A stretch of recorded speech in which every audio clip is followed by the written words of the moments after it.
এবার কলকাতার দু জায়গার ছবি দেখাবো, যেখানে যুবসাথী অর্থাৎ বেকার ভাতার জন্য ফর্ম বিলি হয়েছে আজ সকাল থেকে।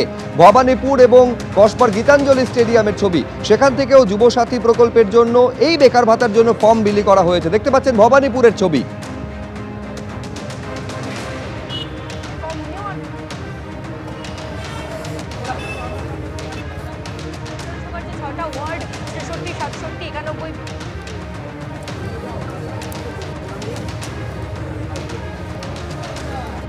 নাম নথিভুক্তকরণ হচ্ছে এবং তারপর এই রেজিস্ট্রেশন ক্যাম্প থেকে বেকার ভাতার জন্য যুবসাথী প্রকল্পের জন্য ফর্ম দেওয়া শুরু হচ্ছে। যাবতীয় যা নথিপত্র যাচাই করার পর এই কাজ করা হচ্ছে।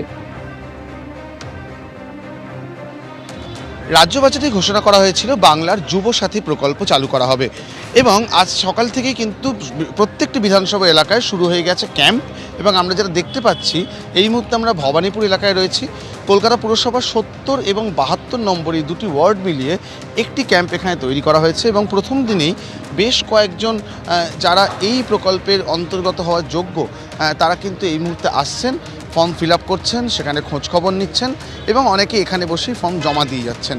এবং সেই জায়গাটায় দেখা যাচ্ছে যে এই মুহূর্তে প্রথম দিনের ক্যাম্পে যথেষ্ট সাড়া পড়েছে, কারণ এই যে প্রকল্পটি সেই প্রকল্প অনুযায়ী ১৫০০ টাকা করে দেওয়া হবে তাদের যারা মাধ্যমিক বা সমতুল্য পরীক্ষায় উত্তীর্ণ হয়েছেন।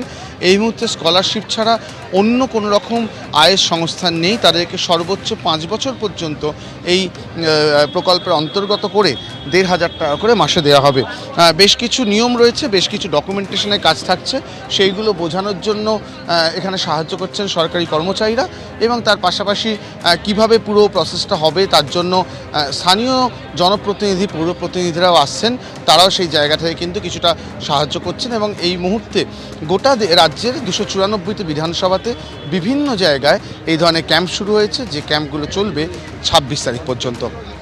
ক্যামেরা অতনু কুণ্ডুর সঙ্গে অরিজিৎ ভট্টাচার্য, এবিপি আনন্দ, কলকাতা। প্রথমে এটা বুঝলাম যে আচ্ছা, যাদের এখনো চাকরির কোনো সংস্থান হয়নি তো তাদের জন্য এটা অনেক ভালো যে অন্তত আমরা কিছুটা সোর্স অফ ইনকাম এইভাবে পাবো যে পরবর্তীকালে এই টাকাটা দিয়ে হয়তো আমরা কোনো কোর্স করলাম, স্কিল ডেভেলপমেন্ট করতে পারলাম, আমরা এইভাবে কাজে লাগাতে পারবো।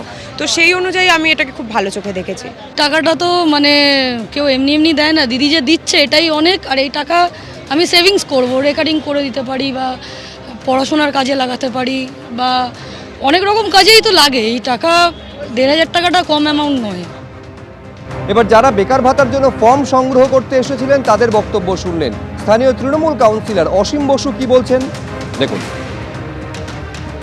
আমরা আমাদের যেহেতু নিত্য দৈনন্দিন মানুষের সঙ্গে যোগাযোগ আছে, আমরা সেই জায়গা থেকে যতটা খবর পেয়েছি আমরা করেছি। যদিও কথা ছিল রোববার করে হবে না, কিন্তু রোববারে ইনিশিয়াল স্টার্টিংটা হয়ে গেল। এবার কাল থেকে ফুল ফ্লেজেড হবে এবং অ্যাট দ্য সেম টাইম আমরাও বাড়ি বাড়ি গিয়ে যারা আছে আমরা জানি পাড়ায় তাদেরকে বলবো, তারা ইন্টারেস্টেড তারা আসবে। রাজ্য সরকারের পক্ষ থেকে যখন এটা করা হচ্ছে স্বাভাবিক কারণে প্রত্যেকটা মানুষকে আমরা চাই দল মত নির্বিশেষে, কে কোন ভাষায় কথা বলে, কে কোন কি খায়, সেগুলোকে সব সরিয়ে রেখে সবার জন্য এটা ২১ থেকে ৪০ পর্যন্ত তারা আসতে পারেন। তারা নিজেদের ফর্ম নিয়ে ফিল আপ করে জমা দেবেন এবং স্বাভাবিকভাবেই যুবসাথীটা তারা গ্রহণ করতে পারেন। বোলপুরের বিডিও অফিস থেকেও যুবসাথী প্রকল্পের জন্য ফর্ম বিলি করা হচ্ছে। আমি সরাসরি কথা বলবো, ভাস্কর মুখোপাধ্যায় আমাদের প্রতিনিধি সেখান থেকে রয়েছেন। বিকেল ৫টা পর্যন্ত ভাস্কর এই ফর্ম বিলি করা হবে। তো প্রথম দিনের শেষ লগ্নে ছবিটা কিরকম, উৎসাহ কিরকম দেখা যাচ্ছে? দেখা একদমই যে সকাল থেকে উৎসাহ ছিল, কারণ আমরা যদি দেখি যে কতগুলো ফর্ম জমা পড়েছে সেখান থেকে পরিষ্কার বোঝা যাবে। এখানে 3টে কাউন্টার খোলা হয়েছে যুবসাথী প্রকল্পের জন্য নাম নথিভুক্ত করার। এই 3টে কাউন্টারে এখনও প্রায় ১২০০-র ওপর ফর্ম জমা পড়েছে এবং সেটা শুধু কেবল একটা পঞ্চায়েত এলাকা থেকেই।